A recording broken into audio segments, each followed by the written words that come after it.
орг техникалардын баары жарактан чыккан, сындырышкан. Bunun баары значит, биз деген жокпуз. Bunun баарын жоопкерчиликти biz ала албайбыз.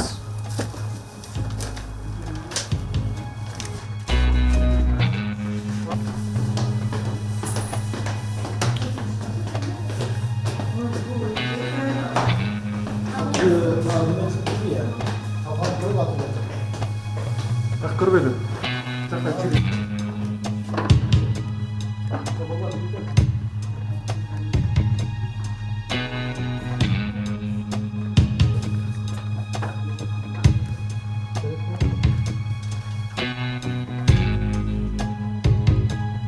Саламатсыздарбы, урматтуу кыргыз элим.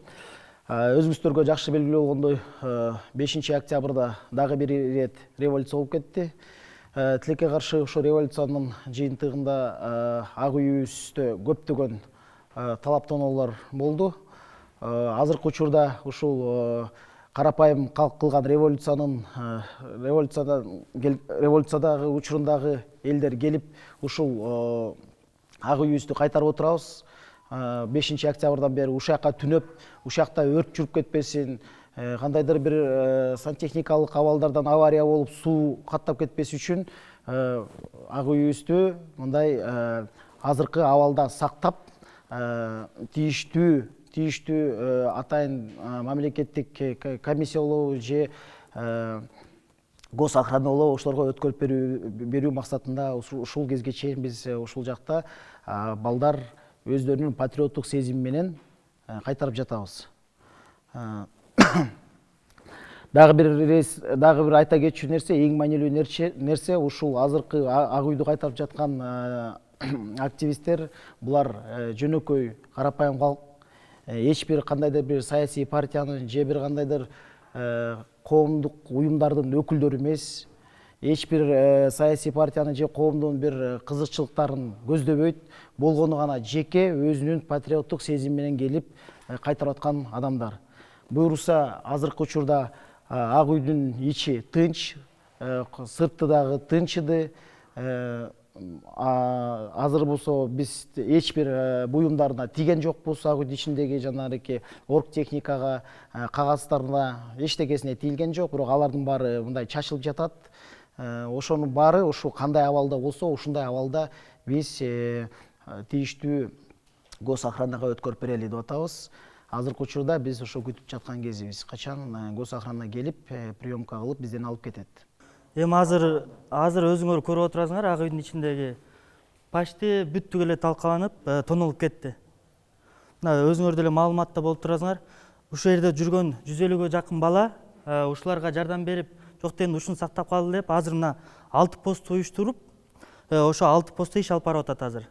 6 постто иш алып барып, ар бир постто өзүнөн 5тен 6дан балдарды коюп, ушу калган нерсесин дагы мамлекетке жашнакай деңгээлде өткүзүп берүү болуп атат азыр. Эми ал өзүбүз азыр бул жалаң элдин келген жардам катары болуп атат да. Ана ушул жерде балдар дагы ар ким өзүнүн чөнтөгүнөн чыгарып, бир аздан болсо дагы жардам берип, өздөрүнүн кызматын кылышып атат. Бүттүк мына патриот балдар. Өзүңүздөр мына маалыматта болуп көрүп атасыздар бардыгын.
Здравствуйте, уважаемые кыргызстанцы.